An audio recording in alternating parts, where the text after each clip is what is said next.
Poc queda a aquest riu de la inundació del 1962 i poc s'assembla l'estat d'aquest pont i del llit del riu al que presentava en aquella nit tràgica. El que sí queda és el record d'una gran catàstrofe que s'haguera pogut evitar.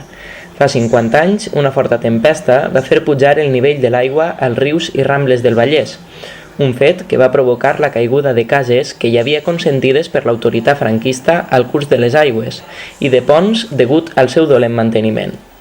Tot i que a Cerdanyola no es va lamentar cap víctima mortal, el propi Francisco Franco va fer una visita a la localitat.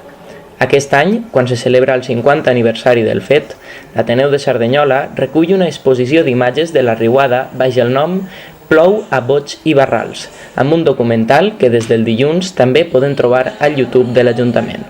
L'exposició romandrà a l'Ateneu fins el 14 d'octubre.